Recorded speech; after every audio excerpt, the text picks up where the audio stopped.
Hey everyone, so it is August 20, it is summer, it's hot, and pandemic baseball is still really stupid, but you know what you're gonna do, right? If there's one thing that we learned from history, it's that no matter what happens, no matter how ridiculous things might seem, life still goes on. Like birthdays, yeah?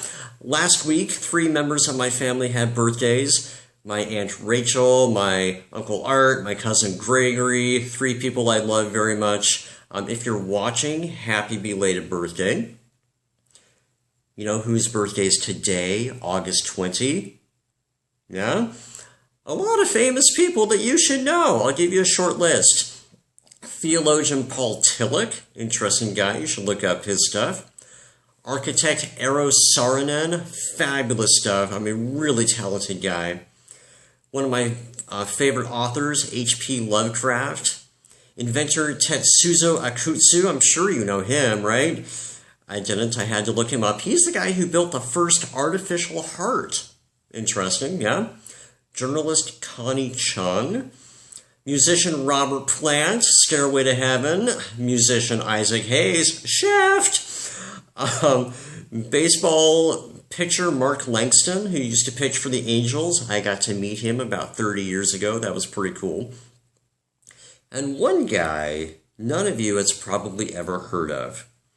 Author and poet Edgar A. Guest, who was born in England in 1881.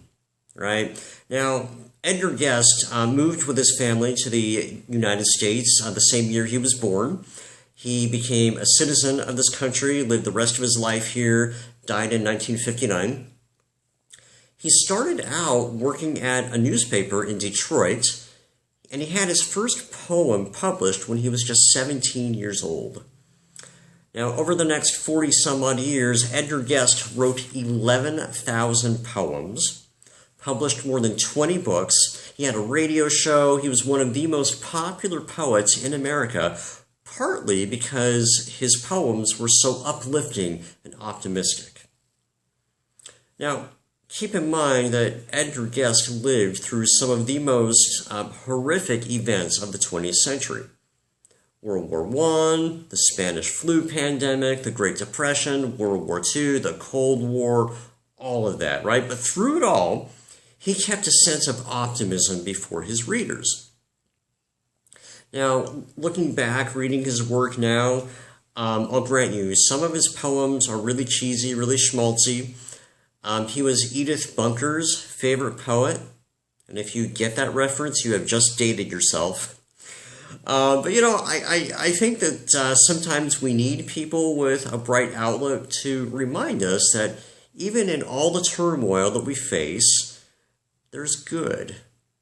So today, not so much a history lesson for me, not so much a history lesson as a bit of encouragement from someone who lived through so much instability in his own life, and reminds us of what or who really matters. So here is Edgar Guest's poem, As It Is, published in 1917. As It Is.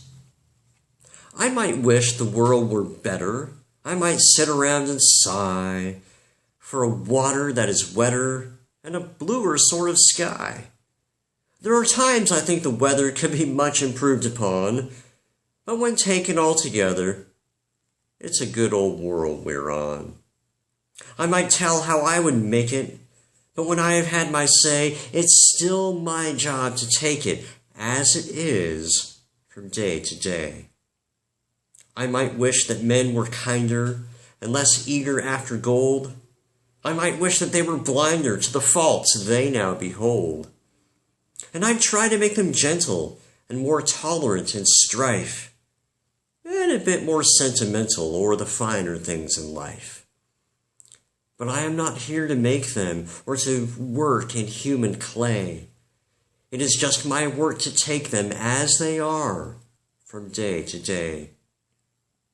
Here's a world that suffers sorrow. Here are bitterness and pain. And the joy we plan tomorrow may be ruined by the rain. Here are hate and greed and badness. Here are love and friendship too. But the most of it is gladness when at last we run it through.